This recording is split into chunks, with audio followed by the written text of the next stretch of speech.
سيدنا ومولانا محمد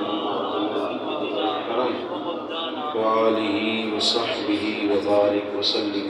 حمد و صلاۃ کا دوستوں، بزرگوں، بھائیوں، بالخصوص جناب صاحبزادہ اخلاق شاہ صاحب، حضرت علامہ قاری عصمت اللہ سیالوی صاحب، آج کی یہ خوبصورت محفل مبارکہ، محفل میلاد مصطفیٰ صلی اللہ تعالیٰ علیہ وسلم کے خوبصورت عنوان سے انعقاد پذیر ہے. اللہ تعالیٰ ہمارا یہاں مل بیٹھنا اپنی بارگاہ میں قبول کر لے، اور اس محفل کو اللہ تعالیٰ ہمارے لیے ذخیرہ آخرت بنائے. دوستو، انسان مزاج اس طرح کا رکھتا ہے کہ یہ بہرحال کسی نہ کسی کی پیروی ضرور کرتا ہے. انسان معاشرے میں رہتا ہے تو کسی کو دیکھ کر چلنا سیکھتا ہے، کسی کو سن کر بولنا سیکھتا ہے، کسی کو اپنا رہنما بنا کر یہ زندگی کے اصول وضع کرتا ہے. یہ خود سے ساری چیزیں اختیار کر نہیں سکتا تھا، اس لیے کسی نہ کسی کے پیچھے چلنا تھا. اللہ تعالیٰ نے آسانی کر دی. فرمایا لقد کان لکم فی رسول اللہ اسوۃ حسنہ. فرمایا تمہارے لیے میرے نبی کریم علیہ السلام کی زندگی میں بہترین نمونہ ہے. یہ آیت عام ہے زندگی کے سارے شعبہ جات کے لیے، لیکن نازل ایک مخصوص وقت پر ہوئی ہے. عام حکم عام ہے ہر معاملے میں، تعلیم و تعلم ہو، درس و تدریس ہو، جد و جہد ہو، جہاد ہو، رزق کمانے کے معاملات ہوں، آئلی زندگی ہو، قومی زندگی ہو، ملی زندگی ہو، سب کے لیے حضور اسوہ حسنہ ہے. لیکن اس آیت کا جو وقت نزول ہے وہ غزوہ خندق کے موقع پر ہے. تھوڑا سا اس کا پس منظر سمجھ لیں گے تو تھوڑا ہمیں آسانی ہوگی بات کو سمجھنے میں. غزوہ خندق کا موقع ایسا موقع تھا کہ جب عرب کے سارے قبائل جتنے بھی مشرکین تھے وہ اکٹھے ہو کے یک بار کی مدینے پر حملہ آور ہو گئے تھے. سارے انہوں نے کیا کیا کہ فردن فردن نہیں، سارے اکٹھے ہو گئے. باہر سے سارے دشمن اکٹھے ہو گئے، اور جو اندر کے حالات تھے معروضی، ان کی کیفیت یہ تھی کہ یہودیوں کا دیر سے مسلمانوں سے معاہدہ چل رہا تھا، انہوں نے معاہدہ توڑ دیا ہے. ایک جماعت منافقین کی تھی، اس جماعت نے بھی عین وقت پہ ساتھ دینے سے انکار کر دیا. یہ معروضی حالات ہو گئے. پھر معاشی معاملات یہ تھے کہ قحط پڑا ہوا تھا. موسم کی صورتحال یہ تھی کہ سردی بڑی کڑاکے کی تھی. اس سارے ماحول میں کافر حملہ آور ہو گئے. ہمارے یہاں نا ایک ٹینشن ہوتی ہے صرف ایک، تو سارا ہی مزہ زندگی کا ہم خراب کر دیتے ہیں. ایک صرف پریشانی ہے تو سارے لطف ہی گئے. یعنی سارا کچھ ٹھیک ہے، صحت بھی ہے، اولاد بھی ہے، بچے بھی ہیں، نماز کی توفیق بھی ہے، سارا کچھ ہی ہے. ایک پریشانی ہے صرف پیسے تھوڑے، تو ہم کسی شے کا بھی مزہ نہیں لیتے. وہ بھئی ایک نہیں نا تیرے پاس، باقی 99 ہیں، ان کا تو لطف اٹھانا. اس وقت معروضی حالات یہ ہیں، ماحول اس طرح کا بنا ہوا ہے کہ چاروں جانب جو حالات ہیں وہ بظاہر مخالف ہیں. نبی پاک علیہ السلام نے صحابہ کو مشاورت کے لیے طلب کیا. سب نے اپنی اپنی رائے دی. حضرت سلمان فارسی بولے رضی اللہ تعالیٰ. عرض کی یا رسول اللہ صلی اللہ تعالیٰ علیہ وسلم، ہمارے ہاں یہ ہوتا ہے کہ خندق کھودی جاتی ہے، اور خندق کھود کے دفاعی محاذ پر جب جنگ لڑنی ہو تو پھر تدبیر کی جاتی ہے. خندق کھودنی ہے بڑی، اتنی بڑی کہ گھوڑا چھلانگ لگا کے اسے عبور نہ کر سکے. خندق کھودنی ہے. نبی پاک نے فرمایا کھودو. میرے مرید نہیں کھودیں گے. میرے شاگرد نہیں کھودیں گے، ماڑے نہیں صرف کھودیں گے، محبوب نے فرمایا مجھے بھی کدال دو، میں بھی تمہارے ساتھ۔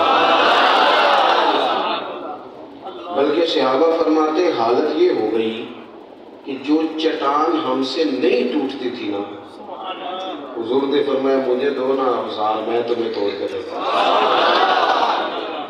اور چونکہ عالم تھا قحط کا، بھوک شدید لگتی تھی، سردی شدید تھی، فرماتے ہیں ہم نے پیٹ پہ پتھر باندھ کے کام کیا۔ ایک دن عرض کی یا رسول اللہ پیٹ پہ پتھر باندھے ہیں، تو حضور نے کرتا اٹھا کے کہا تم نے ایک باندھا، میں نے دو باندھے۔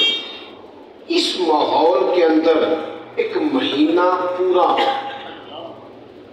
مہینہ، یعنی 2 4 5 دن تک لوگ تر و تازہ رہتے ہیں، پھر خبریں ٹھنڈی ہو جاتی ہیں تو بندے بھی ٹھنڈے ہو جاتے ہیں۔ یہ سیلاب آیا تھا، تو میرا خیال ہے وہ جتنے لوگوں کے سیلاب میں مکان گر گئے تھے، گھر بن گئے نا سب کے، چلے گئے وہ اپنے گھروں میں، کاروبار چل گیا ہے، خبریں ٹھنڈی ہو گئی ہیں، ہم بھی ٹھنڈے۔ خبریں تازہ تھی تو ہر روڈ پہ بینر لگے تھے امداد کرو، خبریں ٹھنڈی ہو گئی تو ہم بھی ناراض ہو گئے ہو۔ ہم ٹرینڈ پہ چلتے بھائی، اصولوں پہ نہیں چلتے۔ ہمارا مزاج ہے کہ حالات کے مطابق چلو، جو سارے کہہ رہے ہیں چلو ہم بھی کہہ دیتے ہیں، لیکن ہم معروضی معاملات کو پیش نظر نہیں رکھتے، بڑی جلدی ٹھنڈے پڑ جاتے ہیں، استقامت نہیں دکھاتے۔ ایک پورا مہینہ انہوں نے کفار نے مدینے کا گھیراؤ کیا، محاصرہ کیا مہینہ، اور مہینے کے بعد ان کی حالت یہ ہو گئی کہ ایک دوسرے کو غدار کہنا شروع کر دیا، ایک دوسرے کو کافروں نے برا بھلا کہنا شروع کر دیا۔ اللہ نے ہوا بھیجی، ان کے خیمے اکھڑ گئے، اٹھ کے چلے گئے۔ اتنے سخت حالات میں بھی رسول پاک ڈٹ کے کھڑے رہے، کوئی ظاہری سبب نہیں، معاشی موسمی سارے حالات اسلام کے مخالف تھے۔ جب محبوب اس کیفیت میں بھی پوری طرح ڈٹ کے کھڑے ہوئے تو رب نے فرمایا لَقَدْ كَانَ لَكُمْ فِي رَسُولِ اللَّهِ أُسْوَةٌ حَسَنَةٌ۔ ایک چھوٹی چھوٹی بات پہ گھبرا جانا، چھوٹی چھوٹی بات پہ گھبرا جانا، وہ جی میرے تے کرو ہی نہیں سپورٹ ہوئی تو بس چھٹی آپ کی، سارے کام ختم آپ کے، چھوڑ دے نہیں ہوئی گھر سے سپورٹ تو باہر سے لے لے، اللہ کی سپورٹ تو ہے کہ نہیں؟ چھوٹی چھوٹی باتوں پہ گھبرا جانا، کالا جادو ہو گیا، پیلا جادو ہو گیا، نیلا جادو ہو گیا، چچا نے جناب کام نہیں کرنے دیا، بڑا بھائی سارا کچھ لے گیا، فلانا لوٹ کے لے گیا، فلانے نے خرابی کر دی، فرمایا یہ دیکھو میرے نبی کا اسوہ حسنہ، تم حضور کے طریقہ نور کو اپناؤ، اسوہ حسنہ کے مطابق زندگی ترتیب دو۔ اسوہ حسنہ، حضور کا اسوہ حسنہ کیا ہے؟ مقاصد حسنہ کی تکمیل، سادی روٹی، سادہ گھر اور سادہ طرز زندگی، جو کسی بندے کے لیے تکلیف کا باعث، سادہ پروٹوکول ہی بڑا ہے، بڑا مصیبت بنی ہوئی ہے۔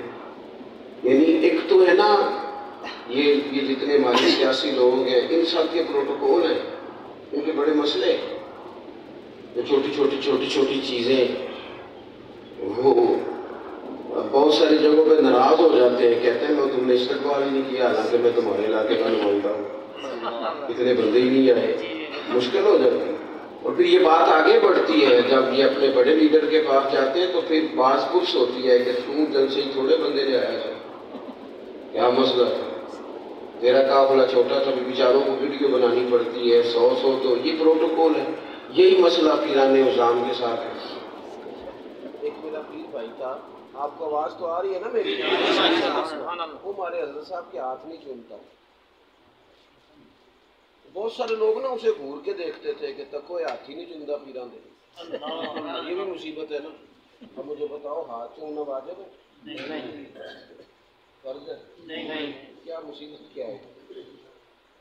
ڈھیر سارے بندے ان میں پوری عقیدت ہوتی ہے، نہ چومے ہاتھ کوئی حرج ہے یار، ہر وقت ایک ہمارا پیر بھائی تھا ہاتھ نہیں چومتا تھا حضرت صاحب، بہت سارے لوگ نا مطلب ایسے گھور کے دیکھتے تھے۔ میں نے کہا یار اس سے پوچھ لو، بندہ سمجھدار ہے اور معاملہ فہم ہے اور بصیرت رکھتا ہے، اور ایک باشعور آدمی ہے، اس کے پاس کوئی بات ہو، کچھ لوگوں نے اس سے پوچھ لیا کہ تو ہاتھ کیوں نہیں چومتا؟ کہنے لگا میرا منہ نہیں ہے اس کا۔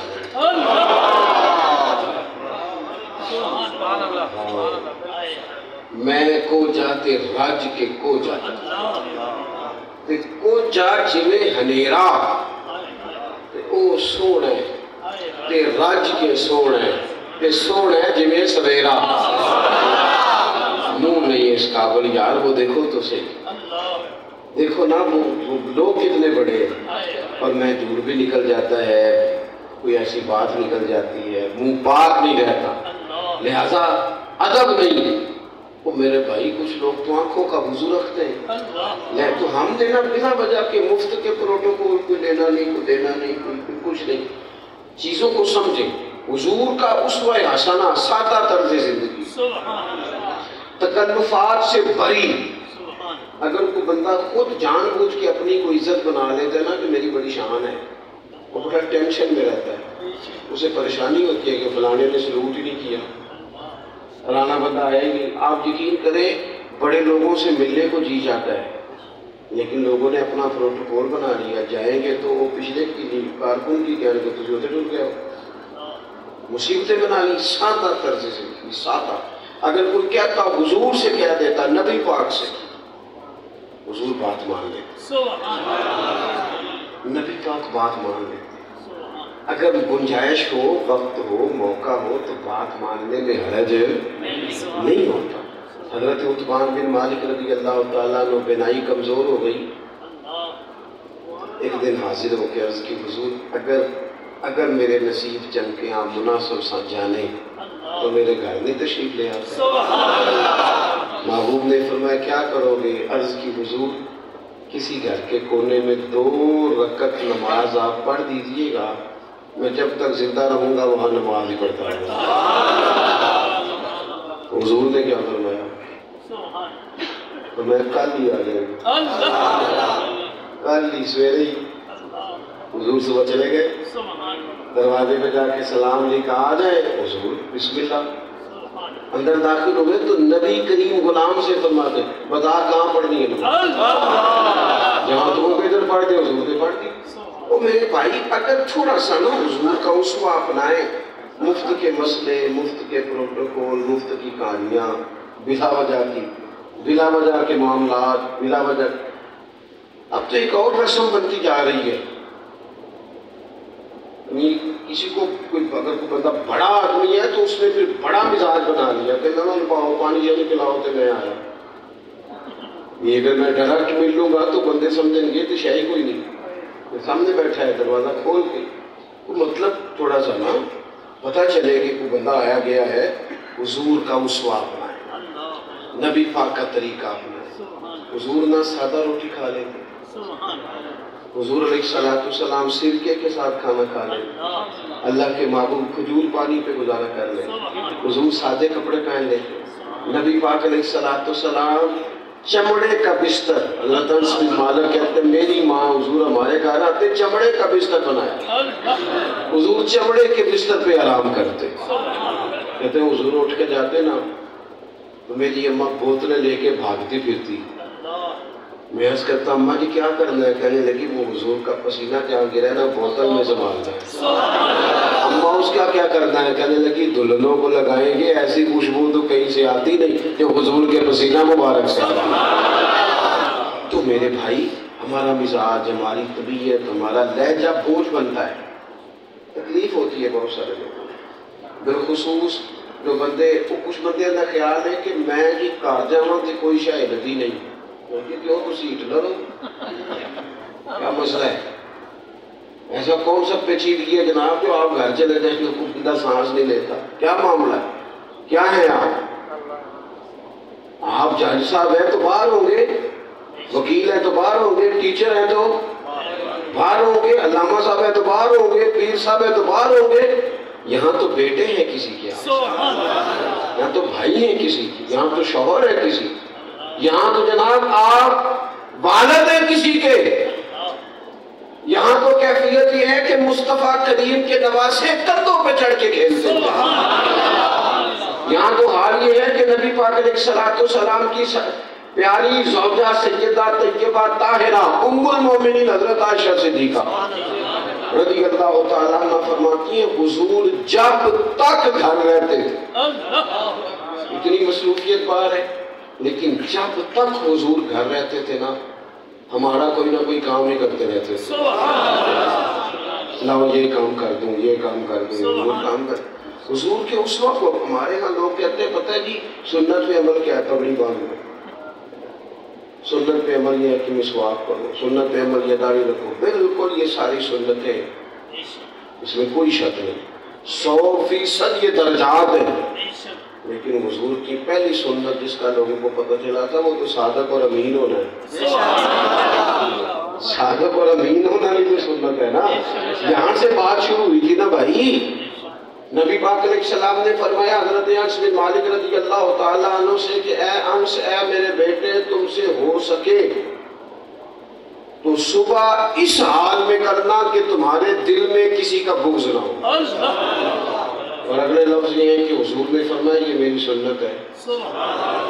اور بھائی میرے مسواک لے کے دان صاف کرنا سنت نہیں، دل صاف کرنا بھی سنت ہے، سینہ کشادہ رکھنا بھی سنت ہے، دعوت بغض جھوٹ ان ساری مصیبتوں سے دور رہنا یہ بھی حضور کا طریقہ ہے۔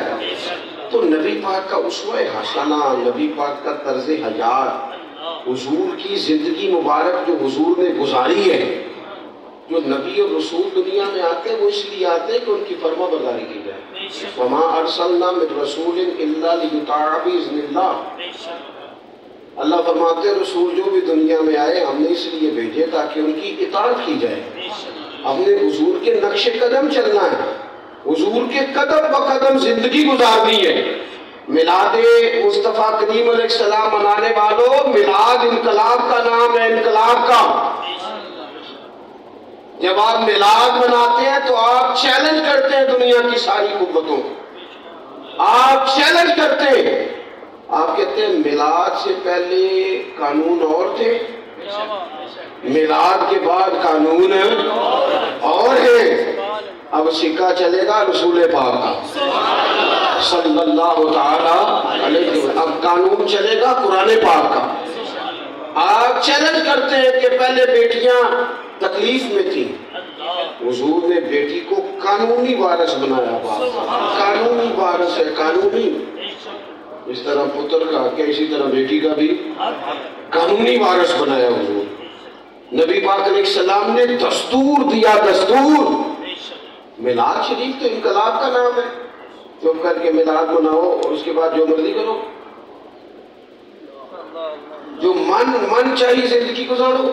حضور کی زندگی بہتر، میں آپ کو عرض کروں ہم تھک جائیں گے اگر حضور کی شریعت کے بغیر زندگی گزاریں گے تو یہ تھکاوٹ ہے، مفت ہے، یہ وزن ہے اور بلا وجہ کا وزن ہے، یہ بوجھ ہے اور مفت کا بوجھ ہے، یہ آزمائش ہے اور یہ سید لا حاصل ہے۔ یہ ایسی کوشش ہے کہ ساری زندگی کرو گے نتیجہ کوئی بھی نہیں، نتیجہ کوئی نہیں، رزلٹ کوئی نہیں، ملے گا کوئی نہیں، ہاتھ کوئی نہیں آئے گا۔ بچے پالو جی، یہ تو ساری دنیا پال رہی ہے، یہ تو کلمہ نہیں پڑھتے وہ بھی پال رہے ہو، تیرا کیا کمال ہوا؟ گھر بناؤ جی، یہ تو وہ بھی بنا رہے ہیں جو مسلمان نہیں۔ تو آپ تو بہترین امت ہیں، آپ نے کیا انقلاب برپا کیا؟ میں ایک بات کرتا ہوں اپنے دوستوں سے، کئی دفعہ کہتا ہوں، میں کہتا ہوں ایک بندہ نا 7-8 گھنٹے کا سفر کر کے چلا کہیں دور سے، 6-7 گھنٹے اس نے محنت کی اور اس نے سمجھا کہ شاید میں کوئی دیندار آدمی ہوں، اللہ والا ہوں، نبی پاک کا ادنا کہا ہوں، تو 6 گھنٹے سفر کر کے درویش سمجھ کے آیا۔ دیکھو اس نے مجھے کیا سمجھا، کتنا بڑا درجہ دیا۔ اور یہاں اگر حالت یہ ہو جائے کہ بندے سے زیادہ بندہ یہ دھیان رکھے کہ شاپر کتنے اس کے پاس، یا نے ڈگی جو کی کٹے ہے، تو پھر بڑی کمینی حرکت نہیں کی۔ اس نے کیا سمجھا ہے اور یہ کیا مطلب، کتنا کمزور اس نے سوچ اپنی پیدا کر لی، وہ تجھے کیا سمجھ رہا ہے اور تو۔ ایک بندہ کہتا ہے میں نے آپ سے نا نبی پاک کی بات سننی ہے، اپنے رسول کی بات، کوئی سمجھے گی آپ کو، اتنا بڑا درجہ دیا، کہتا ہے نبی پاک پاک کا تذکرہ سننا رسول کائنات۔ اس نے یہ نہیں کہا کہ میں نے آپ سے نا جناب انجینئرنگ پڑھنی ہے، میں نے حضور کا دین، نبی پاک کی سیرت سننی ہے، نبی پاک کا تذکرہ۔ وہ تجھے کہاں بٹھا رہا ہے؟ اور تیرا لالچ کیا ہے؟ 40,000 کا تو اسٹیٹس دیکھ، اس نے تجھے کہاں بٹھایا ہے، اور تم کیفیت دیکھ، تو دیکھ تو صحیح نا کہ تیرا اسٹیٹس کیا ہے، تو دیکھ نا تیرا معیار کیا ہے، تیری ڈیمانڈ کیا ہے۔ میرے عزیز، حضور نے اسوہ حسنہ لیا۔ میں نے باتیں زیادہ نہیں کرنی، بڑی جلدی سمیٹنے لگا ہوں بات کو۔ اپنی زندگی میں نا بڑے مقاصد بنائیں، بڑے چھوٹے چھوٹے نہیں، ہلکا پھلکا سا مقصد نہ، حضور نے مقصد دیا۔ مقصد فرمایا ایک خاتون میں ایسا نظام لے کے آؤں گا، مکے اور مدینے سے بہت زیادہ دور جگہ تھی مقام الہ، فرمایا میں تمہیں وہ ماحول دوں گا کہ ایک عورت مقام حرا سے پیدل چلے گی اور مدینے آئے گی، سوائے اللہ کے اسے کسی کا خوف نہیں ہوگا۔ اور پھر وہ عورت آئی اور اسے سوائے رب کے کسی کا خوف نہیں۔ بڑی بات کریں، بڑی زندگی، چھوٹی موٹی بات آپ مطلب وہ دیکھیں نا، کوئی بات تو نہیں کہ نہیں، پیر طریقت رابر شریعت درویش کامل، وہ کرمالا تویز پہ بھیج رہا ہے 250 کا، وہ دیکھو کیا کتنا بڑا تجھے لقب دے رہے ہیں، اور تو کیا کر رہا ہے سویرے، اور اب طبیعت بھی چھپے چھپائے پکے طے شدہ، کیا مذاق بنایا ہوا ہے۔ کئی دفعہ جا کے نا خیال آتا ہے کہ یار آپ اپنا سٹیٹس دیکھیں، معیار دیکھیں، اور آپ کر کیا رہے ہیں، یہ تو زیبہ ہی نہیں ہے آپ وہ میرے بزرگ فرمایا کرتے تھے کبھی بڑا آدمی چھوٹی بات کرے تو مزہ نہیں آتا، دل کرتا یار فٹ نہیں ہوئی تو اپنا منصب دیکھنا، تو کوئی بڑی بات کر، تگڑی بات کر، تو کیا بات کر رہا ہے، کوئی بڑی بات کر۔ تو میرے بھائی حضور کی زندگی، اور حضور علیہ السلام نے نا بڑا آدمی بڑی مطلب وہ بڑے پروٹوکول سے بڑا نہیں ہوتا کہ وہ اتنے سارے جبے ہوں، اتنا سارا کمال ہو، 6-7 کمروں سے گزر کے اسے بندہ ملنے جائے، اس سے نہیں، بندہ بڑا ہو لیکن بے نیاز ہو، پرواہ ہی کوئی نہیں، ٹینشن ہی کوئی نہیں، سادہ آدمی، اٹھ بلے آ چلو تھے بسیے جن سے بس دینی ساری انے، نہ کو تیری نہ کوئی ساڑی ذات پچھانے، نہ کوئی زانو مننے، ادھر چلنا، اس طرف چلے جہاں بالکل کسی کوئی مطلب ماحول میں نا اس طرح کا بنائے کہ کسی کو فائدہ تو ہو، پر ہماری طبیعت کسی کے لیے بوجھ، بالکل بوجھ نہ بنے، سادہ طرز زندگی، سادہ طرز کلام۔ کچھ بندے پکے ناراض گئے، پکے ناراض ہونے کا بہانہ تلاش کرتے ہیں، کوئی نہ کوئی بات انہیں ملی جاتی ہے جس سے ان کا موڈ خراب ہو جاتا ہے۔ وہ بیچارے وہ اگر سسرال چلے جائیں کبھی تو پھر بھی ٹینشن ہی ہے، دوستوں کے گھر چلے جائیں پھر بھی پریشانی ہے، گھر آ جائیں تو پھر بھی بچے دعا مانگتے ہیں کہ یا اللہ ابا جی کبھی جلدی چلے جائے گا، کوئی تھوڑی گنجائش ملے۔ تو اپنے آپ کو تکلیف میں نہ ڈالیں اور دوسروں کو اپنی وجہ سے تکلیف نہ دیں، آسانیاں پیدا کریں۔ یہ حضور کا اسوہ حسنہ ہے۔ حضرت ابو شعیب رضی اللہ تعالیٰ کہتے میں نے حضور سے ملاقات کی تو میں نے دیکھا کہ کچھ نکاہت ہے ظاہری طور پر چہرے پر، تو مجھے پتہ چل گیا کئی دنوں سے حضور نے کھانا نہیں کھایا۔ تو میں نے نا حضور کے ساتھ 4 لوگ بیٹھے تھے، میں نے گھر میں اپنے گھر میں پیغام دیا کہ 5 لوگوں کا کھانا پکاؤ۔ کہتے 5 لوگوں کا، بندے گن کے گیا میں، 5 لوگوں کا کھانا پک گیا۔ اور جب میں حضور کی بارگاہ میں دعوت دینے کے لیے آیا، حضور آئے کھانا پک گیا، تو جب تک ایک بندہ اور آ گیا تھا، بندے 6 ہو گئے۔ کہتے اٹھے سرکار میرے ساتھ جانے کے لیے، تو فرمانے لگے آپ نے 5 لوگ گنے تھے، یہ صاحب اپنی مرضی سے آ گئے ہیں، اگر آپ اجازت دیتے ہیں تو آ جاتے ہیں۔ یہ حضور کہہ رہے ہیں، اور حضور مالک ہے مومنوں کی جانوں کے، ہماری مال جان اولاد سب مدینے والے رسول کا مال ہے، لیکن فرمایا اگر تم کہو تو یہ آتے ہیں، اور اگر تم کہو تو یہ واپس جائیں گے۔ حضرت ابو شعیب کہتے ہیں میں تڑپ گیا، میں نے کہا حضور میری ماں قربان، میرا باپ قربان، دل قربان، روح قربان، حضور میرے لیے وقت جاگ گئے، حضور جو آپ کے ساتھ آئے میرے لیے تو وہ بھی بڑا قابل احترام، بوجھ نہیں، تکلیف نہیں، آزمائش نہیں۔ وہ بچی کا باپ بیچارہ شادی والے دن نہ دعائیں کرا رہا، دعا کرو روٹی پوری ہو جائے، دعا کرو روٹی۔ ان کے لڑکی والے بڑے سیانے ہو گئے جو نہیں جہیز منگتے، کہتے جہیز نہیں لینا، بس روٹی صحیح پکانا 600 بندے کی، جہیز نہیں لینا انہوں نے، اسی کی کوئی شے نہیں لی، بس روٹی، تو روٹی گھر سے نہیں ملتی، پہلی دفعہ کھانی ہے، اس کے علاوہ نہیں، تکلیف دیتے ہیں، ہم لوگوں کے لیے اذیت کا باعث بنتے ہیں، ہماری احساسات زیادہ ہو گئے، پروٹوکول زیادہ ہو گیا، تھوڑا سا نا واپس آئے، تکلیف نہ دیں، یہ حضور کی امت ہے، اس کے لیے آسانی پیدا کریں۔ نبی پاک علیہ السلام کا اپنا طریقہ ہے، اپنا، حضور کسی کے گھر جاتے 3 دفعہ دستک دیتے، اگر کوئی بندہ باہر نہ آتا تو حضور واپس آ جاتا، یہ محبوب کا طریقہ ہے۔ نبی کریم علیہ السلام نے ہمیں وہ اسوہ حسنہ دیا ہے جس میں لوگوں کے لیے آسانی ہے، اس میں لوگوں کا فائدہ ہے۔ بات ختم کرنے لگا ہوں، آپ نے توجہ کرنی ہے میری بات پر۔ دیکھو کچھ لوگ ایسے ہوتے ہیں جنہیں اللہ تعالیٰ نے نا اپنی حکمت کے تقاضوں کے تحت ہمارے ماتحت کیا ہوتا ہے، تقاضے ہوتے ہیں حکمت کے۔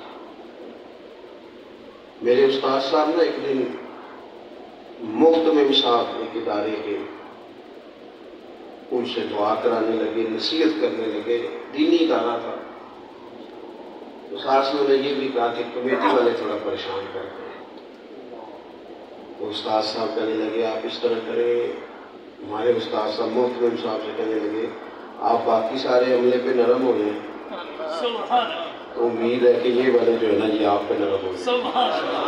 جو جس کے بھی ماتحت ہے، میں دیکھتا ہوں کہ جس بندے کے بچوں کا روز فاسٹ فوڈ کا خرچہ 3-4 ہزار ہے نا، وہ اپنے ملازم سے کہہ رہا ہوتا ہے خرچے کم کرو، وہ تیرا اتنا بل آ گیا۔ ایک صاحب نے مجھ سے کہا کہ آپ کے ذریعے سے ہمیں ایک خطیب صاحب ملے ہیں، امام صاحب ملے ہیں، تو ان کی تنخواہ کتنی لگانی ہے؟ میں کہ بس اپنا خرچہ دے دو، کرنا جنہ کو تو آتا ہے انہیں کو بھی بلا دو۔ انہیں چوپی کر گیا سی جو تسی نہیں کر گئے شاید، بالکل ایسے ہی ہوا جیسے آپ لوگ اس وقت بالکل خاموش ہو کے ادھر ادھر بھی دیکھ رہے، ایک ہی آگ چڑھا ہے، اس نے بھی ایسے کیا، بالکل خاموش، نہ سبحان اللہ، نہ ماشاء اللہ، نہ انشاءاللہ، کوئی شے نہیں، کیونکہ میں مشکل گالی بڑی مشکل جیسی حضرت، یہ میں بات ختم کرنے لگا ہوں، بالکل ختم ہو گئی میری بات۔ حضرت ابوبکر صدیق رضی اللہ تعالیٰ عنہ صبح جس دن خلیفہ بنے تھے نا، اگلے دن صبح ٹوکری سر پہ رکھی اور منڈی جا رہے تھے کام کرنے، حضرت عمر نے فرمایا کدھر؟ انہوں نے کہا میں نے بچے نہیں پالنے اپنے۔ میں نے کہا جناب اگر ابھی کوئی سفیر وزیر آ گیا کسی ملک کا تو ہم خلیفہ ڈھونڈنے جائیں گے منڈی سے، آپ چلے واپس۔ بیٹھ کے مشورہ ہوا کہ جناب صدیق اکبر کا وظیفہ مقرر کرو جی۔ حضرت صدیق اکبر سے کہا آپ کا وظیفہ کتنا لگائیں؟ فرمانے لگے جتنی ایک مزدور کی تنخواہ ہے۔ یہ اگلی بات زیادہ ہے، میں آپ نے غور کرنا ہے۔ تو حضرت ابوبکر صدیق سے لوگ کہنے لگے کہ اگر آپ کا گزارا نہ ہوا، حضرت ابوبکر صدیق کہنے لگے کہ اگر گزارا نہ ہوا تو میں مزدوروں کی تنخواہیں بڑھا دوں گا، اپنی نہیں، میں مزدوروں کی تنخواہیں، اس لیے کہ ان کا گزارا ہوگا تو پھر میرا بھی، یہ تو نہیں ہے نا کہ میرا گزارا ہو اور ان بیچاروں کا نہ ہو۔ یہ کیا بات ہوئی کہ ہم اپنے لیے جو آسانی محسوس کریں وہ دوسرے کے لیے کیوں نہیں، وہ دوسرے کے لیے کیوں نہیں جناب؟ تو حضور کا اسوہ حسنہ یہ ہے کہ نبی کریم علیہ السلام نے کبھی کسی شخص پر کسی قسم کا کوئی بوجھ نہیں ڈالا، حتیٰ کہ عبادت کا بوجھ بھی نہیں، اتنی گنجائش ہے دین میں، عبادت کا بوجھ بھی نہیں۔ حضور نے فرمایا جتنی دیر آسانی سے تم کر سکو کرو، یہاں تک فرمایا کہ عبادت بھی کرو آرام بھی کرو۔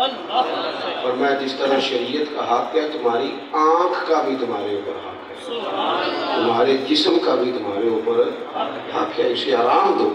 تو میرے بھائی حضور کی زندگی کو دیکھیں اور تھوڑی سی نا اپنے مزاجوں میں طبیعتوں میں نرمی لائیں، تاکہ جو ہمارے ارد گرد لوگ ہیں نا ان کے لیے آسانی ہو جائے، وہ مشکلات سے باہر آئیں، ان کو گنجائش ملے۔ اللہ تعالیٰ کی بارگاہ میں دعا کرتا ہوں کہ میں نے کہا ہے اللہ قبول فرمائے، اگر کہیں بھول گیا ہوں تو اللہ تعالیٰ درگزر والا معاملہ فرمائے۔ آخر دعوانا الحمدللہ۔ جی آؤ جی۔